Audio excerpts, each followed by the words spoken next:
que este tema es muy importante para nuestro perfil, para el perfil de la enfermera. Es por ello que les hemos pedido a estos colaboradores que profundicen en el tema. En primer lugar, os presentaré al doctor Juan Antonio Flores Martos. Él es profesor contratado en Antropología Social en la Facultad de las Ciencias Sociales de Talavera de la Reina, en la Universidad de Castilla-La Mancha, y es miembro del grupo de Etnografía y Estudios Sociales Aplicados. Él nos va a hablar en su ponencia de la antropología de los cuidados basados en la narrativa, biografías de aflicción y evidencias de sufrimiento en ciencias sanitarias. ¿Eres tan amable, Antonio? Bueno, buenas tardes a todos. Muchas gracias, Carmen, por la presentación. Bueno, en estos minutos me interesa abordar las consecuencias que lo que se ha dado a llamar el giro narrativo que tuvo lugar en las ciencias sociales en los años 70, qué tipo de impacto ha dejado en las ciencias sanitarias y en las ciencias sociosanitarias.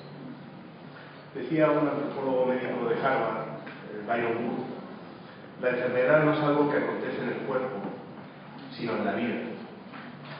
Es por ello que para la comprensión y el abordaje terapéutico de los padecimientos, del sufrimiento de nuestros pacientes, conviene pasar, desde esta perspectiva, del registro más convencional de la historia clínica a las biografías de aflicción, biografías de dolor, a partir de la técnica de las historias de vida desarrolladas por la antropología. Desde el marco, voy a aludir al principio de la medicina basada en narrativas. Desde ese marco, y especialmente desde la antropología médica crítica, intentaré destacar cómo la perspectiva antropológica, que está atenta al sufrimiento como una evidencia relevante, y está atenta también a analizar narrativas de sufrimiento, cómo esto puede posibilitar lo que es el aumento de la eficacia comprensiva y terapéutica a los profesionales sociosanitarios y sanitarios. Al final hablaré también de lo más aplicado para la enfermería, que es los cuidados basados en narrativas. Tengo que decir que formo parte del grupo de Etnografía y Estudios Sociales Aplicados en Castilla-La Mancha, y concretamente que formo parte de un equipo de investigación interdisciplinar donde estamos antropólogos, enfermeras y terapeutas ocupacionales. Últimamente hemos producido los dos libros que tienen en pantalla. Este impacto de la antropología podemos decir que tiene una doble vertiente. Por un lado, supone una crítica importante a que es lo que podríamos llamar una visión positivista fundamentalista, que considera la enfermedad como algo meramente biológico, exclusivamente biológico. Y por otro lado, también incorpora lo que podríamos llamar un nuevo repositorio humanístico para lo que son las prácticas sanitarias contemporáneas. La creciente importancia de las humanidades en la moderna ciencia médica y la sanidad en general, con esa irrupción de la medicina basada en narrativas, nos sirve para proponer la necesidad de apertura a definiciones de evidencia que sean un poco diferentes a las actuales. Actualmente, lo que se considera evidencia de prueba es algo muy rígido y queda fuera de esa evidencia, por ejemplo, algo que es el sufrimiento.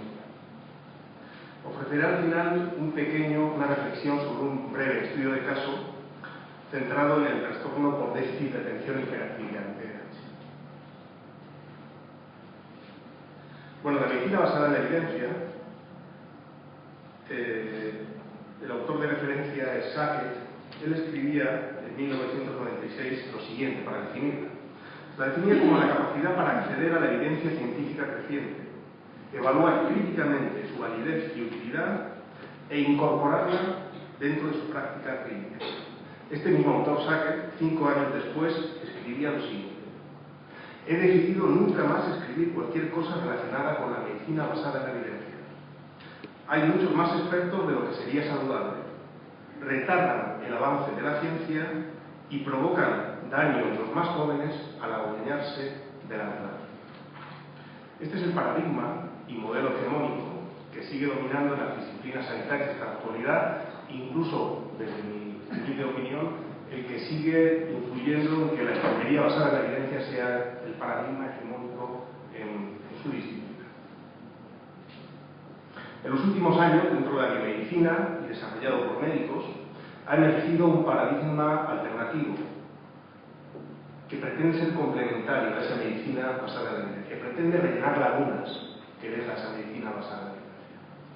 Es lo que se ha llamado la medicina basada en narrativas, que bebe de fuentes como las teorías interpretativas de la enfermedad, la fenomenología y la hermenéutica. Este modelo opone al predominio de la observación clínica de la medicina basada en la evidencia la escucha activa por parte del clínico. A la centralidad del signo físico opone el síntoma subjetivo y a la importancia otorgada a la biología opone el mundo significativo de la biología. ¿Por qué dejar en manos de la medicina basada en la evidencia la posibilidad de la evidencia cuando las narrativas nos ofrecen algo tan central como es la evidencia del sufrimiento? Las facultades y estudios de grado y posgrado de medicina en universidades como Harvard, con Arthur Kleinman o Byron Wood, o la propia Columbia en Nueva York, con Rita Charon, esto lo han tenido muy en cuenta y apuestan por formar profesionales desde esta perspectiva. La medicina narrativa fortalece la práctica clínica con la competencia narrativa de reconocer, absorber, metabolizar, interpretar y ser conmovido por las historias de la enfermedad.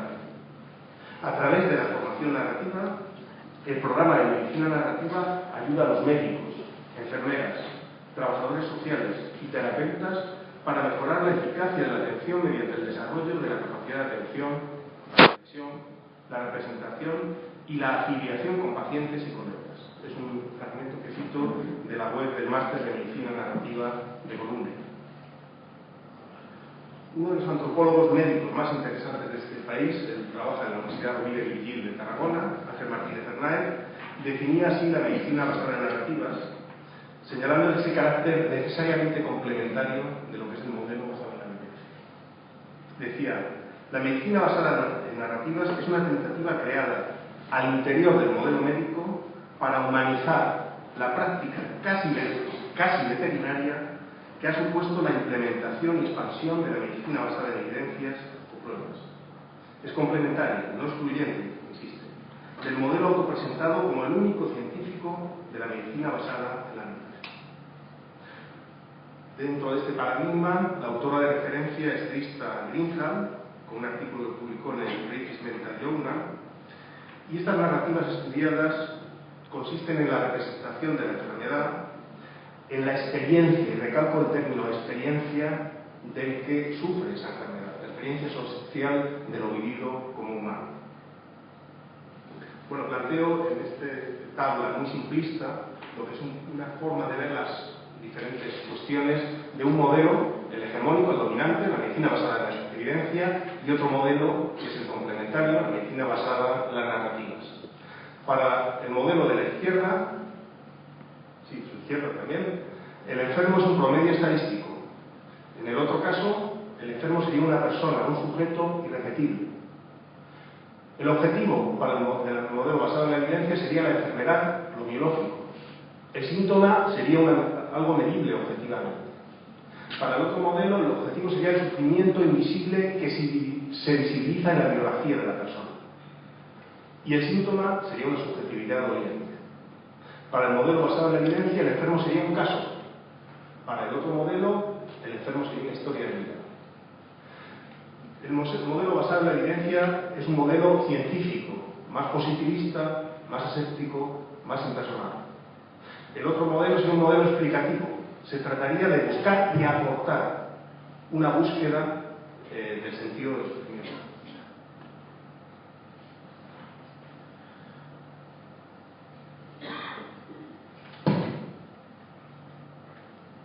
Bueno, para este tipo de perspectiva de las narrativas de sufrimiento las consideramos como ventanas para un análisis desde la investigación. Luego hablaré un poco de la práctica profesional. Ventanas para el análisis social y antropológico. consideramos los padecimientos como algo incorporado. Hay una atención privilegiada a lo que es la palabra, a la experiencia del sujeto doliente. La evidencia del sufrimiento pasa a un primer plano. Y esto es así, aunque no lo podamos medir con escalas del 1 a 5, ¿vale? Que sí existen para el dolor, por ejemplo. El sufrimiento actualmente se niega como evidencia porque supuestamente no se puede medir, no se puede tabular. Pero no medirlo, no tabularlo, el sufrimiento deja de existir. Y es una parte importantísima, como bien saben, de lo que es la experiencia del sujeto doliente. Y también sería importante el registro y la elaboración de biografías de afección, un paso más allá del historial clínico. Traigo a colación un trabajo de fin de grado en terapia ocupacional que tuve el honor de dirigir ya hace algunos años en Talavera de la Reina, un magnífico trabajo de Jordán Torrientes sobre el TDAH. Desde una aproximación cualitativa, con trabajo etnográfico, su trabajo lo basó en lo que son narrativas personales, obtenidas mediante entrevistas en profundidad e historias de vida. La historia de vida era de un adulto que era un estudiante de periodismo en la Universidad de Valladolid, precisamente, que contaba cuál había sido su trayectoria desde niño hasta el momento actual. Todo ello complementado con observación participante, fundamentalmente los distintos actores implicados, más protagónicos, las madres, los docentes, técnicos educativos y ese afectado adulto del que habla. Bueno, este es un prospecto médico de un medicamento que se utiliza para tratar el TDAH, el Concerta, entre niños a partir de 6 años. ¿Vale? Quédense un poco con lo que dice. He intentado subrayar algunas cosas del concepto, sobre todo esta última parte. Lo potente del trabajo de Torrientes es que nos permite acceder a las emociones de niños pequeños diagnosticados con TDAH que están experimentando una medicación muy fuerte y en una edad límite a lo que sería lo que se prescribe para ellos. Y también nos permite acceder a la reacción de autoconciencia de esos niños, de miedo, de elaboración de estrategias de resistencia ante prácticas de una intensa medicalización, no solamente en la escuela, que es el ámbito primordial de medicalización que experimentan, sino en algunos de los casos, no en todos, en su propio hogar. Así podemos escuchar a Adrián, 6 años, diagnosticado como hiperactivo, decir lo siguiente: yo no quiero la pastilla, yo mando en mi cuerpo es mío y te digo que no. Esto se lo decía su madre. O a Cristina, 7 años, diagnosticada por déficit de atención: yo no sé si estas pastillas me están haciendo algo, es que no pienso, tengo la cabeza vacía. ¿Qué investigador o profesional puede permanecer impasible y sin reevaluar ciertas prácticas ante el registro y conocimiento de estas experiencias? Sobre todo los que nunca se han detenido a escucharlas o consideran irrelevante hacerlo. Algunas opiniones relacionadas con estos argumentos nos las dan las propias madres de estos niños. Así escuchamos a Lidia, madre de Alejandro, decir lo siguiente: te han dado Concerta pero tenía terrores nocturnos, dolores de cabeza, le sentaba mal. Por la noche le oía mamá, mamá, y el niño soñaba que venía el monstruo, o que venía alguien y le pegaba, o que se caía, que se moría, o que a mí me pasaba algo. La madre de Alberto, Jimena. Alberto le sentó mal con Concerta, venía muy mal del colegio, decía que oía voces internas en su cabeza. Entonces llamé al doctor y le dije que pasaba esto, y les puse la situación y me dijo: no le des más, vuelve a publicar. Yo me sentía muy mal. Venía del colegio, dejaba la mochila, se tumbaba en el sofá y decía que las voces que escuchaba le atormentaban. Si una parte de la muestra de la investigación de Jordán Torrientes fueron 7 madres de hijos diagnosticados como TDAH, y de esos 7 identifica a 2 madres, como Lidia y Jimena, que hablan así de esos efectos secundarios de la medicación, del Concerta, hay algo como mínimo inexacto en el prospecto que planteaba solo un 1% de posibilidades de que ese tipo de efecto concreto, ese efecto secundario en niños tan pequeños. No olvidemos que estos niños tienen 6 y 7 años. Si se pudiera extrapolar, que no se puede extrapolar, esta muestra elevaría el porcentaje al 28,5% de los casos. Parece que trabajar con narrativas de aflicción y de sufrimiento no parece que sea una perspectiva y metodología que pueda entusiasmar demasiado a la investigación clínica financiada por laboratorios y grandes corporaciones. Aunque probablemente sería algo que agradecerían los protagonistas, destinatarios de los tratamientos, en este caso los niños y sus familias. Bueno, voy a citar a partir de ahora el artículo de referencia en cuidados basados en narrativas, redefiniendo la jerarquía de la evidencia. Es un artículo que publicó Índice de Enfermería en 2013 y está escrito por uno de los miembros de este equipo del que forma parte, que es Lorenzo Mariano, Beatriz Rodríguez y David Conde. Los tres son enfermeros y antropólogos, o antropólogos y enfermeros, como quieran. Ellos dicen que la enfermería parecía haber renunciado a muchas de las características de la emergente medicina basada en narrativas, a favor de una jerarquía de evidencias apegada al modelo positivista, en el que su versión más extremista supone una irremediable pérdida de parte de su identidad tradicional de enfermera, erigida en torno al mundo, en torno a un ethos marcado por un cuidado holístico de la persona y alojándose, por tanto, del mundo de lo que no es mensurable, del ámbito del sufrimiento, de los temores de los pacientes, de sus emociones ante el proceso de salud, enfermedad, reacción y su narrativa, esencias en sí mismas de la disciplina. En este modelo, el profesional de la enfermería deberá utilizar la comunicación narrativa para comprender cómo los niveles individuales y colectivos se conectan en las experiencias de enfermedad y curación, y así poder guiar a la persona enferma en el mejorado proceso de cuidado. Dado que una vez que la biografía se convierte en parte de la atención, la posibilidad de que la terapia deshumanice al paciente, lo despoje de lo que es exclusivo de su experiencia de enfermedad, es mucho menos probable. Condición inexcusable para todo ello es que el profesional se forme en competencias narrativas, como la escucha narrativa, la empatía, la previsibilidad, la interpretación del relato de un paciente. Esta corriente incorpora modelos de evidencia que dan protagonismo a la orientación tradicional del cuidado, centrado en el paciente y su experiencia del enfermado.